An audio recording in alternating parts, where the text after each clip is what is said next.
गुरु प्यारी साध संगत जी, राधा स्वामी। प्यारी साध संगत जी, आप सभी के भीतर बैठे कुल मालिक को प्रणाम।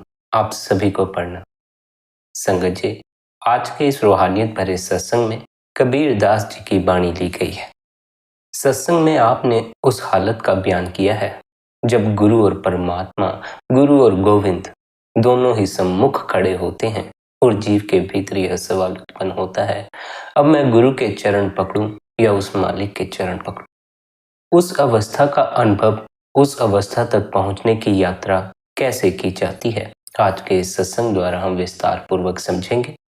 आप सभी से यही विनती है कि आप सभी आज के इस सत्संग को ध्यान पूर्वक अंत तक श्रवण करें।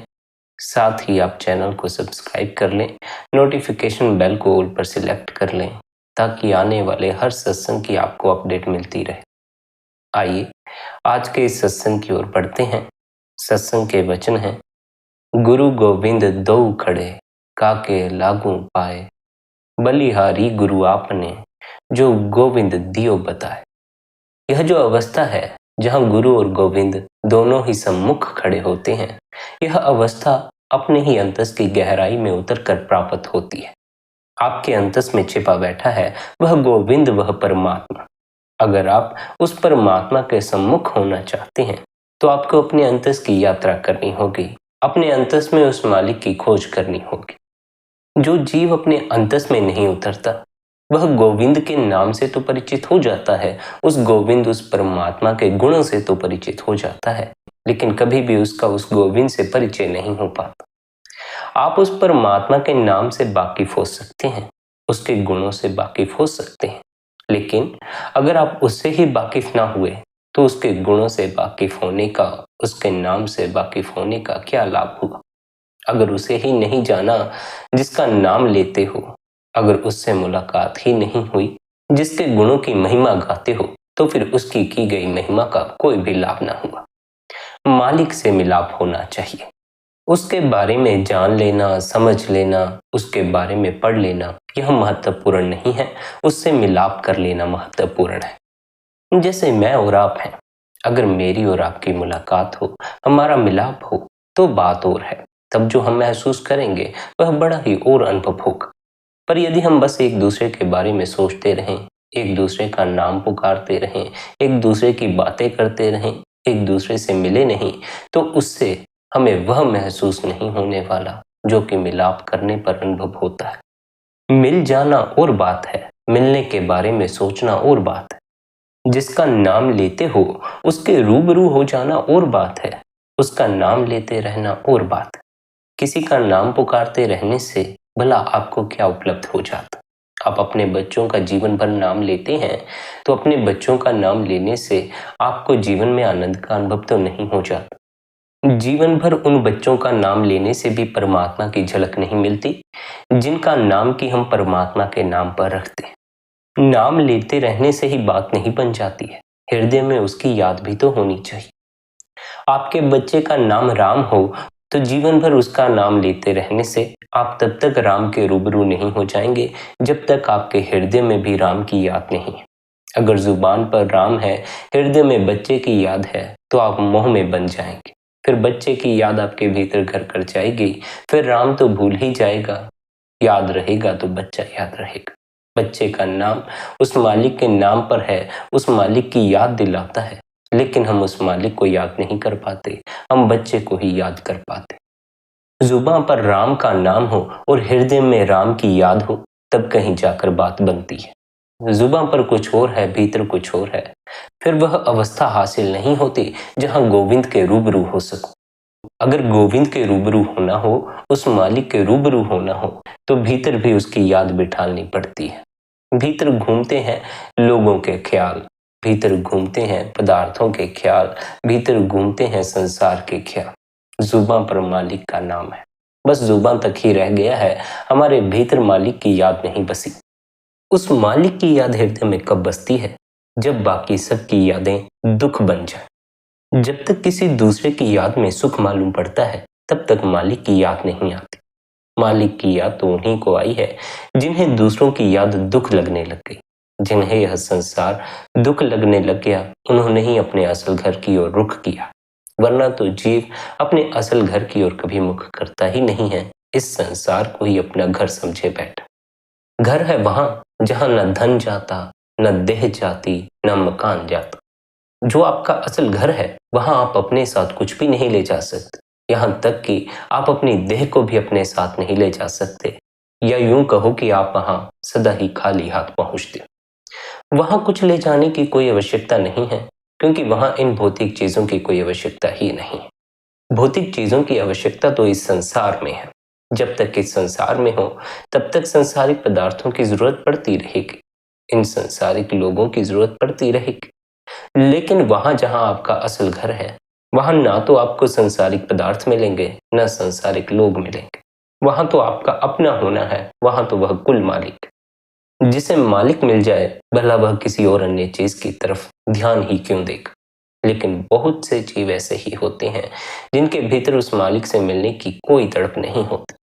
बहुत से जीव ऐसे ही हैं जो इस संसार से जाना ही नहीं चाहते, यहाँ के पदार्थों से अपने मोह को अलग करना ही नहीं चाहते।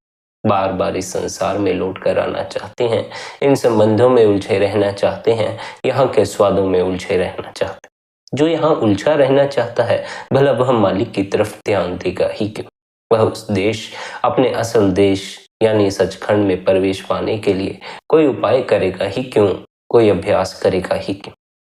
जिसे यहाँ रहना है इस संसार में, उसे तो अभ्यास करने की कोई आवश्यकता नहीं है, उसे तो भजन बंदगी या ध्यान करने की कोई आवश्यकता नहीं। ध्यान की आवश्यकता तो उन्हीं को है जिन्हें इस संसार से परे जाना है। इस संसार से परे जो हमारा असल घर है, अर्थात वह सचखंड, जिन्हें वहां प्रवेश पाना है, वही भजन बंदगी करने के लिए तैयार होते हैं, वही निरंतर अभ्यास के लिए समय निकालते। जिन्हें रहना है यहाँ इस संसार में, उन्हें अगर अभ्यास मिल भी जाए तो वह समय ही नहीं निकाल पाते। जिसकी जैसी चाह है, वह वैसा ही जीवन में करता चला जाता। अगर चाह है संसार की, तो संसार में ही अपने आप को उलझाए रखोगे। अगर भीतर चाह पैदा हो जाए उस कुल मालिक से मिलाप करने की, तब कहीं जाकर मालिक का ख्याल आएगा, तब कहीं जाकर उस मालिक से मिलने के लिए हमें क्या करना होगा, कैसे उससे मिलाप होगा, इस सब की समझ इकट्ठी करोगे। ऐसा नहीं है कि उस मालिक से मिलना असंभव है, ऐसा है कि हम उससे मिलना ही नहीं चाहते। हम उलझ गए हैं यहाँ के पदार्थों में, यहाँ के स्वादों में, यहाँ के लोगों में। इनमें रहते रहते मन इन्हीं का आशिक हो गया है। मन को इस संसार के स्वाद बड़े पसंद आते, मन को यहाँ के लोग बड़े भाते हैं, मन को यहाँ के रीति रिवाज बड़े प्रभावित करते हैं। इसलिए मन इसी नगरी में रहना चाहता है, इस संसार में ही वास करना चाहता। पर यह तो जीव को अपने प्रति होश लाना होगा कि वह मन नहीं है। अगर हम अपने को मन समझेंगे तो मन अंत में हमारी मिट्टी पलीद कर देगा, क्योंकि फिर हमें यह देह के बंधन में ले आएगा। देह के बंधन में आते ही हम दुख से भी जुड़ जाते। आप जिंदा हैं तो आपके सर पर कई परेशानियां, कई दुख होंगे। आपकी देह जब तक दूसरों को नजर आती है, तब तक दूसरों के पास आपको कष्ट पहुंचाने के कई उपाय हैं। जब तक आपकी देह दूसरों को दिखाई पड़ रही है, दूसरे आपको दुख देने के कई उपाय खोज सकते हैं। लेकिन जिस दिन आपकी देह दूसरों को नजर आनी बंद हो जाती है, उस दिन के बाद से उनके पास आपको सताने का कोई उपाय नहीं रह जाता। देह के गिरते ही आपके सभी दुख भी गिर जाते। देह ही सभी दुखों का मूल कारण है। देह में हो, जब तक देह में बैठे हो, तब तक दुखों की नगरी में ही बैठे। यह संसार दुखों की नगरी है ऐसा मत समझ ले। यह देह ही दुखों की नगरी। जो देह के बंधन में बंधा है, जो देह के बंधन से मुक्त नहीं हुआ, वह दुख से मुक्त नहीं हो पाता। संसार में फिर चाहे कितने ही सुख के साधन उपलब्ध हो जाए। संसार में तो वैसे भी इतने सुख के साधन हैं। हमें सुखी करने के लिए यहाँ कितनी ही चीजें हैं, कितने ही तरीके, लेकिन क्या हम उनसे कभी सुखी हो पाते हैं? नहीं हो पाते हैं। ना हो पाने का कारण यह है कि देह ही दुखों का घर है। इस देह के भीतर जो मन है, उसमें इतना कूड़ भरा पड़ा है, इतनी उसमें दुर्गंध भरी पड़ी है, इतना विषाद भरा पड़ा है कि हमें तो बाहर से दुख इकट्ठा करने की भी आवश्यकता नहीं। हमारे भीतर पहले से ही बहुत है। हमारे भीतर जो दुख इकट्ठा हो गया है, हम जीवन भर उसमें ही उलझे रह जाते। बाहर से तो हमें कई बार सुखी होने का मौका मिलता है, पर भीतर दुख वैसा का वैसा ही रहता। बाहर से कितना ही सुख भोगते रहें, भीतर का दुख विलीन नहीं हो। इसलिए यह संसार ही दुखों का घर है ऐसा मत समझना। आपकी देह भी दुखों का घर है। आप तो अपनी देह में वास करते हैं, लेकिन भ्रम के कारण जीव अपने को देह समझ लेता है। इसलिए वह सोचता है मैं अपने मकान में वास करता हूं, इस पृथ्वी में वास करता हूं। आपका जो असल होना है वह बड़ा ही सूक्ष्म है, वह आपकी देह के भी भीतर है। ऐसा समझें कि देह आपका मकान है और आप मकान के अंदर बैठे हुए। आप जब अपने घर के भीतर बैठे हुए होते हैं तो क्या आप मकान हो जाते हैं? आप तो मकान नहीं होते। आपका तो अपने मकान से अलग अस्तित्व ही होता। लेकिन जब देह रूपी मकान जीव को उपलब्ध होता है तब जीव धोखे में पड़ जाता। देह एक तरह का मकान है और आप उसके भीतर बैठे हुए। पर देह रूपी मकान की बात आते ही हम अपने को मकान समझना शुरू कर देते हैं, देह समझना शुरू कर देते हैं। स्मरण रखो, जैसे आप अपने घर के भीतर बैठे होते हैं तो आपके भीतर बैठे होने से आप तो घर नहीं हो जाते, वैसे ही जब आप देह के भीतर बैठे होते हैं तो आपके भीतर बैठे होने से आप देह नहीं हो जाते। मन धोखे में डाल देता है कि आप देह हो, इसलिए देह की खातिर ही अपना पूरा जीवन बर्बाद कर देते। यह देह रूपी मकान तो इसलिए मिला है ताकि आप इसमें आराम से बैठकर उस मालिक की भक्ति कर सको। अब इस देह रूपी मकान के भीतर बैठकर आप उस मालिक की भक्ति करो या फिर इस संसार के मोह में पड़ जाओ, यह तो आपकी अपनी मर्जी है। लेकिन यह बात स्मरण रखो, मालिक का नाम लेने से घर का माहौल कुछ और हो जाता। निंदिया चुगली करते रहने से घर का माहौल कुछ और हो जाता। जैसे हम मंदिर में जाते हैं या गुरु के सत्संग में जाते हैं तो वहां जाकर हम अलग ही ताकत से भर जाते। वहां इतना नाम जप किया जाता है, वहां इतना उस मालिक को याद किया जाता है कि वहां का पूरा वातावरण ही पॉजिटिविटी से भर जाता। अपने अपने घरों में आकर हमें वैसी शांति, वैसा आनंद, वैसी पॉजिटिविटी क्यों नहीं महसूस होती? क्योंकि अपने घरों में तो हम निंदा चुगली भी करते रहते हैं, गलत बातें भी बहुत करते हैं, नेगेटिव बातें करते रहते हैं। जैसी बातें करोगे घर का वातावरण वैसा ही बनता चला जाएगा। अगर मालिक का नाम जपोगे तो मालिक के नाम का रंग पूरे वातावरण में फैल जाएगा, आपके घर की पूरी एनर्जी पॉजिटिव हो जाएगी। पर कौन सारा दिन बैठकर उस मालिक को याद करता? और यह ख्याल रखना, केवल जुबान द्वारा उसे सारा दिन याद करते रहने से कोई लाभ नहीं होता, हृदय में भी उसकी याद होनी चाहिए। आप अगर सारा दिन बैठकर उस मालिक का नाम जपते रहें पर भीतर आपके याद हो संसार की, पदार्थों की, लोगों की, तो उससे आप मालिक के रूबरू नहीं होने वाले। उससे फिर आप जिन चीजों से जुड़ पाएंगे वे संसारिक ही होंगे। उन्हीं चीजों से हम जुड़ पाते हैं, उन्हीं लोगों से हम जुड़ पाते हैं, उसी चीज के बारे में हमें ज्ञान होता है जिनके बारे में हमारे भीतर ख्याल उठते हैं। जिसका भीतर ख्याल ना उठे, जिसकी भीतर याद ना हो, उससे मिलने का भी सवाल पैदा नहीं होता। इसलिए जब तक हृदय में मालिक की याद पैदा नहीं होती तब तक जीव उससे मिलने का कोई प्रयास नहीं करता। उससे मिलने के लिए क्या करना होगा उसके प्रति कोई जानकारी हासिल नहीं करता। जिस दिन हृदय में मालिक की याद पैदा होती है उस दिन जीव सत्संग सुनने शुरू करता। उस दिन वह खोजता है कैसे उससे मिला जाए, कैसे उसमें समाकर अपने आप को उसके सुपुर्द कर दिया जाए, कैसे अपने अहंकार को मिटाकर उस मालिक में अपने आप को समा दिया जाए। यह यात्रा तो उसकी याद से शुरू होती है। पर जीवन को ऐसा ही मत बना लेना कि जिंदगी भर उसे याद ही करते रह जाओ। जीवन को तो ऐसा बनाना है कि उसको याद करने की आवश्यकता ही न पड़े। याद तो उसी को करना पड़ता है जो भूल जाता। जीवन को ऐसा बनाना है कि वह भूले ही नहीं, वह सदा याद रहे। उसकी यह याद सदा के लिए भीतर कब घर करती है? जब आप निरंतर बंदगी द्वारा, निरंतर अभ्यास द्वारा अपने अंतस की गहराई में उतरकर उसकी झलक हासिल कर लेते। झलक भर भी उस मालिक के मिल जाए तो फिर पूरा जीवन उसकी बंदगी में व्यतीत हो जाता। अभी वह है या नहीं है इसका कोई अनुभव नहीं है, इसलिए कठिनाई होती है उसके लिए अपने जीवन को समर्पित कर देने। जिस दिन उसके होने का अनुभव हो जाता है, उसके होने की खबर मिल जाती है, फिर बंदगी करने में कोई कठिनाई नहीं होती। जब सबसे बड़ा मालिक जिसकी खोज में चले हो वह दिख जाए, उससे मिलन हो जाए, उसकी खबर लग जाए, उसकी सुगंध मिल जाए, तब फिर संसार की तरफ ध्यान जाता ही नहीं है। संसार की तरफ तब तक ही ध्यान जाता है जब तक उस मालिक की झलक न मिले। उस मालिक की झलक कब मिलती है, कब वह मालिक हमारे रूबरू होता है? जब हम सद्गुरु द्वारा दिए हुए अभ्यास की पालना करते हैं, सद्गुरु द्वारा दिए हुए उपदेश पर चलते, सद्गुरु द्वारा दिए हुए उपदेश की पालना करने वाला जीव उस मालिक के रूबरू हो जाता। निरंतर बंदगी करने वाला, निरंतर ध्यान में बैठने वाला, अपने अंतस में उतरने वाला उस मालिक के रूबरू हो जाता। अंतस में उतरने पर सबसे पहली कठिनाई जो जीव को होती है वह मन की रुकावट है। मन की ऐसी रुकावट है कि यह जीव को भीतर का जरा भी स्वाद नहीं लगने देती। मन बार बार जीव को बाहर उठाकर फेंक देता है, अंतस की तरफ यात्रा करने ही नहीं देता। इसलिए पहले इस मन की रुकावट को दूर करो। मन की यह रुकावट कैसे दूर होगी? अपनी बुद्धि का इस्तेमाल करके।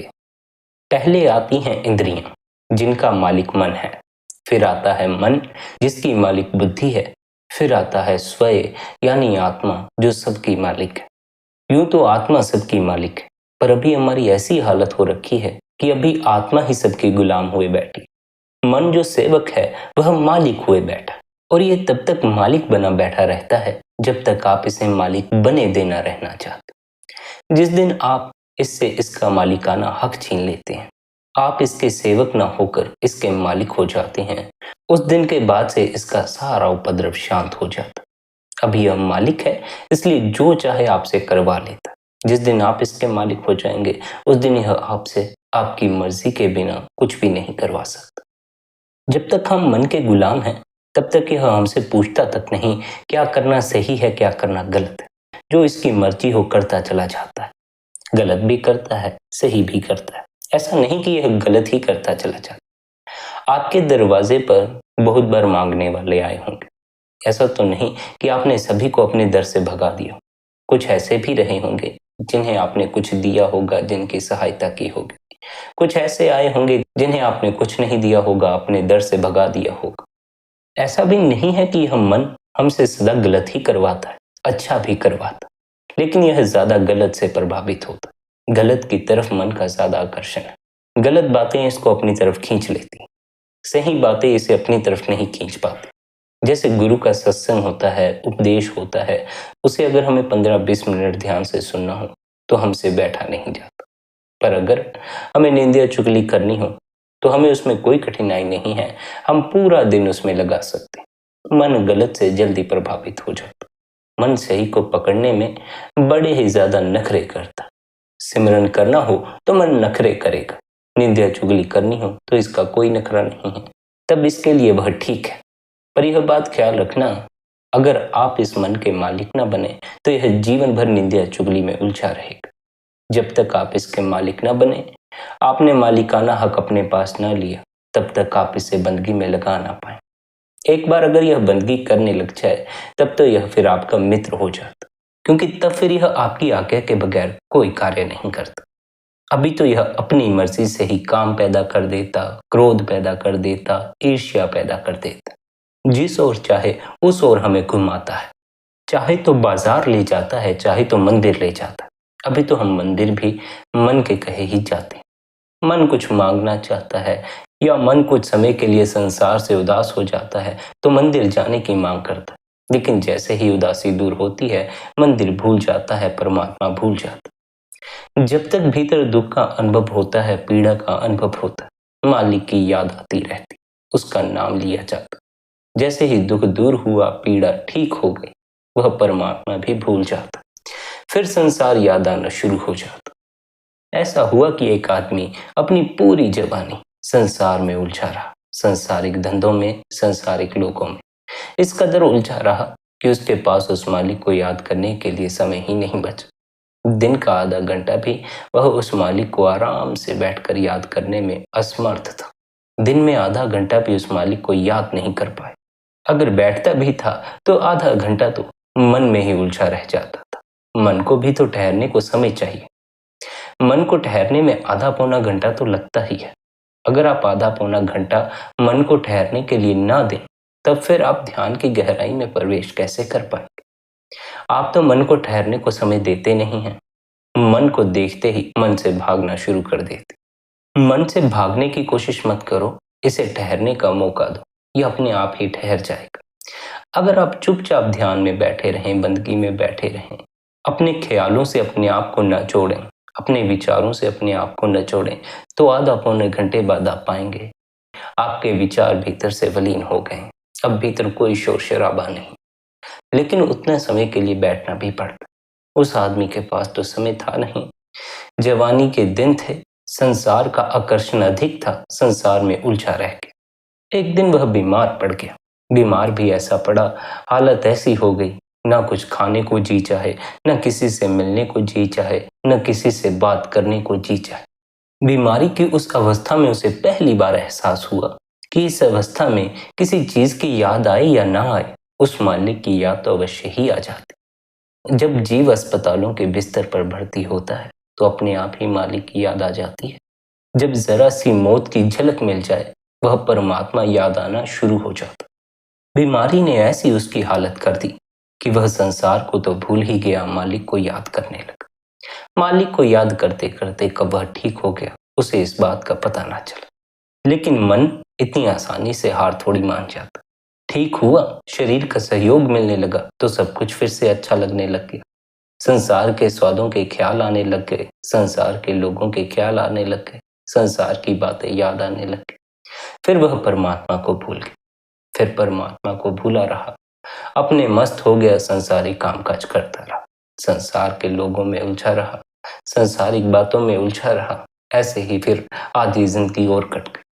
कुछ समय बाद फिर बीमार पड़ गया। फिर बीमार पड़ा, शरीर का सहयोग मिलना बंद हो गया तो फिर सारे संसारिक स्वाद फीके पड़ गए। फिर मालिक को याद करने लगा। ऐसे फिर इन बीमारियों ने उसका जीवन ही बदल दिया। उसे इस बात की समझ आ गई कि इस शरीर का कोई भरोसा नहीं है। जब तक यह ठीक रहता है तब तक सभी स्वाद मीठे लगते। जब तक यह ठीक रहता है तब तक दूसरों से मिलने का जी चाहता। जब तक शरीर ठीक है, संसार में भाग दौड़ करने का जी चाहता। जिस दिन यह शरीर बीमार हो जाता, उस दिन के बाद सब फीका पड़ना शुरू हो जाता। जरा सा भी बुखार हो जाए, शरीर का तापमान बढ़ जाए, तो बाकी संसारिक चीजों में रस कहाँ रह जाता। सारा रस विलीन हो जाता। फिर न टीवी देखने का दिल करता है, न फोन चलाने का दिल करता है, न कुछ खाने का जी करता, किसी से मिलने का भी दिल नहीं करता। फिर जिन लोगों को बड़ी बीमारियां लगी हुई हैं, क्या कभी सोचा है उन्हें कैसा महसूस होता होगा, उनकी क्या हालत होती होगी, कैसे उनका जीवन गुजर रहा है, हम कभी नहीं सोचते। अस्पतालों में कितने मरीज भर्ती हैं, उनकी क्या हालत है, हमारा कभी उस तरफ ध्यान ही नहीं जाता। अगर जाए तो हमें भी इस बात का पता चले, देह का कोई भरोसा नहीं है। यह कब किस बीमारी की शिकार हो जाए, कब किस हादसे की शिकार हो जाए, इसका कोई भरोसा नहीं। अगर इस भरोसे बैठे रहे कि सभी बीमारियों से बच जाओगे, सभी हादसों से बच जाओगे, तो फिर धोखे में जी रहे हो।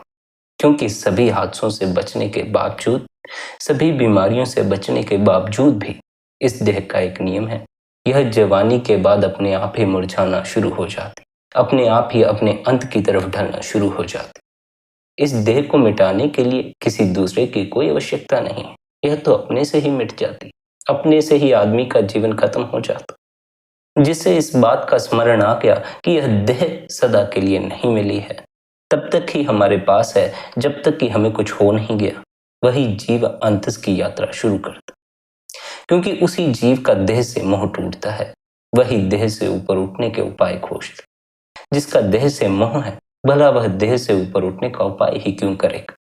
अधिकांश जीव तो देह के मोह में ही पड़े रहते, और अधिकांश जीव ऐसे होते हैं जिनकी बीमारियां उनका देह का मोह खत्म कर देती। पर देह का मोह टूट जाता है, संसार के रस तो फीके पड़ जाते हैं, लेकिन उन्हें इस बात की खबर नहीं होती अब वे क्या करें।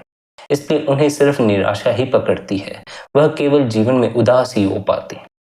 अगर उन्हें कोई सही मार्ग बताने वाला मिल जाए, उन्हें किसी ऐसे गुरु का सत्संग मिल जाए जिसके द्वारा उन्हें ऐसी समझ मिल जाए कि उनके अंतस में आनंद छिपा पड़ा है, तो देह का मोह तो उनका टूटा ही होता है, जिस कारण उन्हें अंतस में उतरने में ज्यादा कठिनाई नहीं होती। बीमारियां भी जीव को जगाती हैं, उस मालिक से मिलने में सहयोग करती हैं, लेकिन इस सहयोग की खबर उन्हीं को होती है जो उस मालिक की खोज करते हैं, उस मालिक को अपने भीतर ढूंढते। उन्हें यह बात पता होती है कि दुख में जितना मालिक याद आता है, सुख में उतना याद नहीं आता। इसलिए जो सच में मालिक से मिलाप करना चाहते थे, उन्होंने दुख से इनकार नहीं किया। उन्होंने तो यह तक कह दिया कि अगर मांगना हो तो मालिक से दुख मांगना, क्योंकि दुख में मालिक की याद ज्यादा आती है। उनके लिए दुख महत्वपूर्ण नहीं था, परमात्मा की याद महत्वपूर्ण थी। उस मालिक को याद करना उनके लिए ज्यादा जरूरी था, ना कि इस बात पर ध्यान देना कि दुख कितना इकट्ठा हो गया है। हमें मालिक की याद से मतलब थोड़ी होता, हमें तो दुख दूर करने से मतलब होता। अगर उसे बिना याद किए हमारे दुख दूर हो जाएं, तब तो फिर शायद ही हम किसी गुरु की शरण में जाएं, शायद ही हम सत्संग सुने, शायद ही हम बंदगी करें। फिर तो हम उसी तरीके को अपनाएंगे जिससे उसे बिना याद किए ही हमारे दुखड़े दूर हो जाए। लेकिन ऐसा होता नहीं।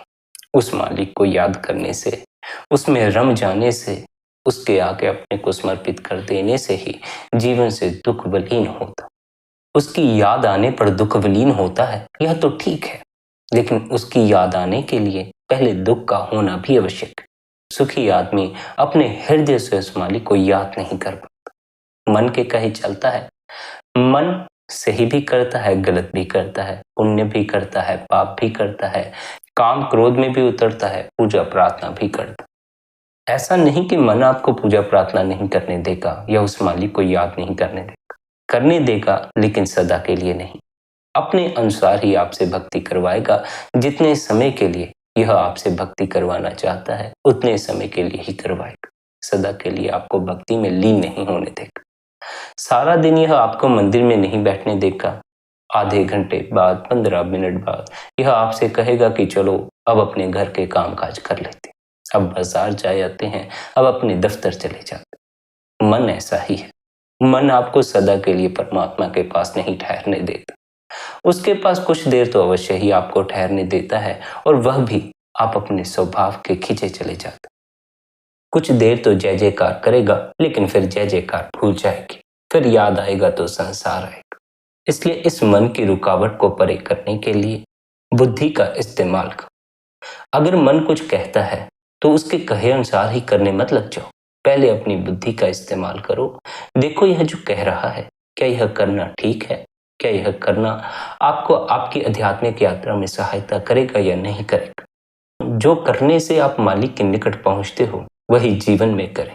जो देखने से आपके भीतर मालिक की याद बढ़ती हो, वही देखें। जो सुनने से मालिक का स्मरण आपके भीतर बढ़ता हो, वही सुने। मन तो बहुत कुछ करने को कहेगा, पर आप अपनी बुद्धि की ताकत का इस्तेमाल करके वही करें जो आपको मालिक के करीब ले जाता हो। बुद्धि का इस्तेमाल करोगे तभी मन की रुकावट दूर होगी। मन अगर वश में आ जाए, फिर इंद्रियों को वश में करने के लिए अलग से कोई प्रयास नहीं करना पड़ता। मन के वश में आते ही इंद्रियां अपने आप वश आ जाती। फिर बुद्धि की रुकावट से भी परे हो जाना।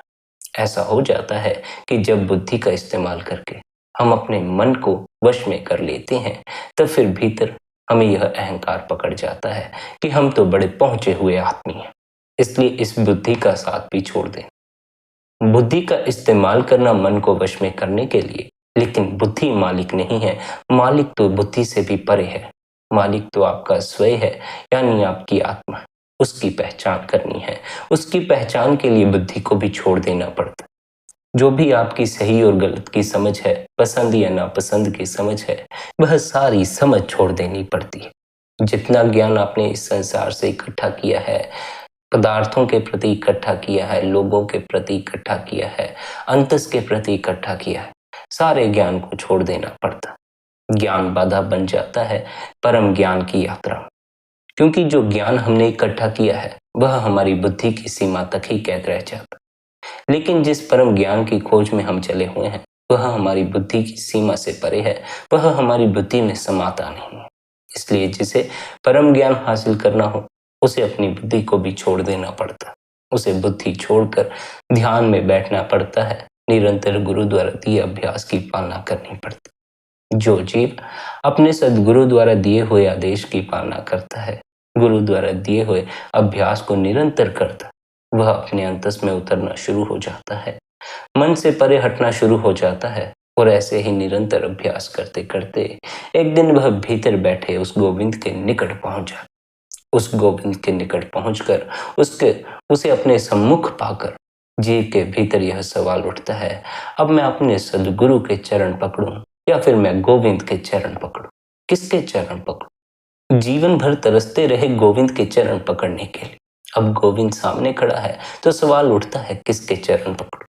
फिर कबीरदास समझाते हैं, बलिहारी गुरु आपने जो गोविंद दियो बता।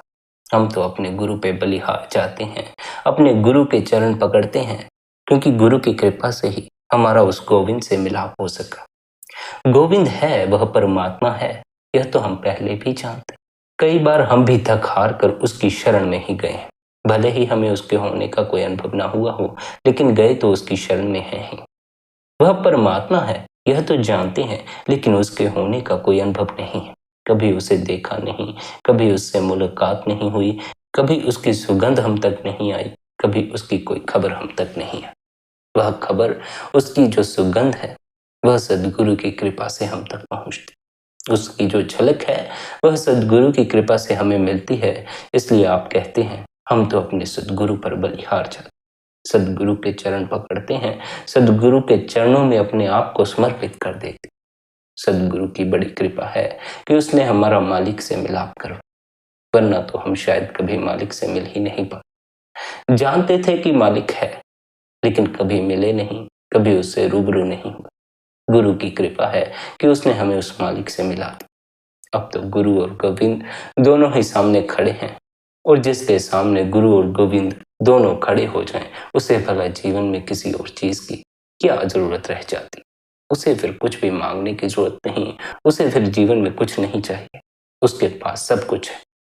आप सद्गुरु से जो कुछ मांगते हो, जितनी संसारिक चीजें मांगते हो, उस मालिक से जो कुछ मांगते हो, यह सब तब तक ही मांगते हो जब तक कि आपको सद्गुरु के आंतरिक दर्शन नहीं हो गए, उस मालिक की झलक नहीं मिल गई। एक बार सद्गुरु के दर्शन हो जाएं, मालिक की झलक मिल जाए, फिर कुछ भी मांगा नहीं जाता, क्योंकि सबसे महत्वपूर्ण जो जीवन में है, उसके मिलने के बाद कुछ भी और मिलने की कोई आशा नहीं रह जाती।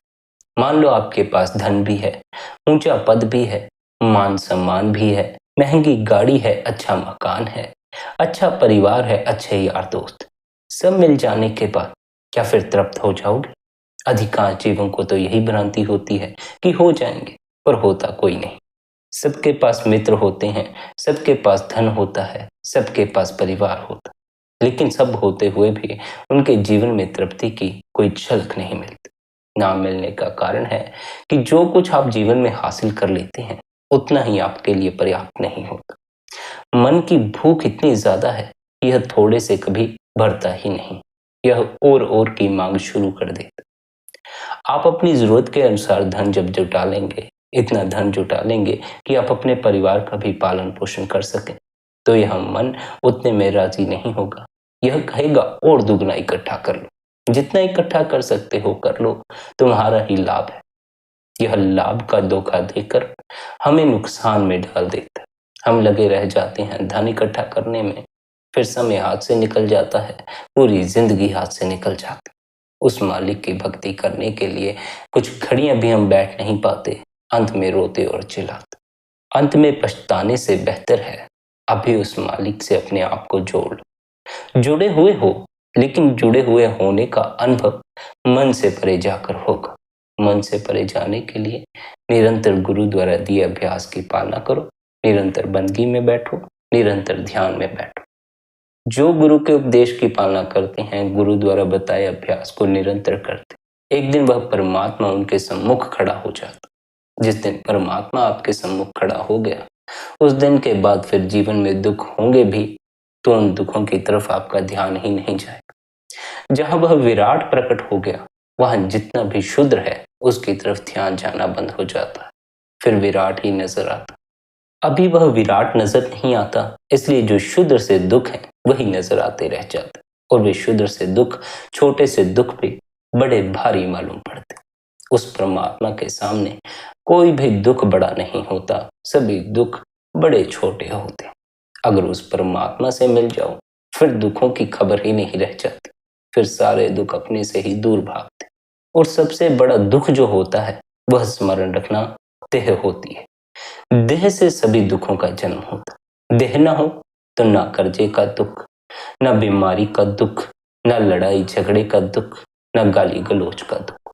देह है, दिखाई पड़ते हो, इसलिए उलझन में पड़ जाते। जिस दिन आपकी देह छिन गई, दिखाई पड़ना बंद हो गए, न दूसरे आपसे लड़ झगड़ सकेंगे, ना आप दूसरों से लड़ झगड़ सकें, न दूसरे फिर आपको कुछ बोल सकेंगे, ना आप दूसरों से कुछ बोल सकेंगे। जब हाथ पैर ही नहीं बचे जिनसे झगड़ा कर सकते हो, तो फिर झगड़ोगे कैसे?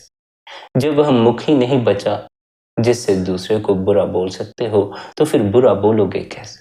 यह तो जब तक देह मौजूद है, हाथ पैर आपके पास हैं, आपका मुख आपके पास है, तब तक आप जो चाहें कर सकते। लेकिन इस धोखे में मत पड़ जाना कि ये हाथ पैर, ये मुख, ये आंखें, ये देह सदा आपके पास रहने वाली है। सदा यह देह आपके पास नहीं रहेगी। इससे पहले कि देर हो जाए, जागो, इस देह के भीतर अपने असल होने की पहचान करो। आप यह देह नहीं, आप इस देह के भीतर बैठे।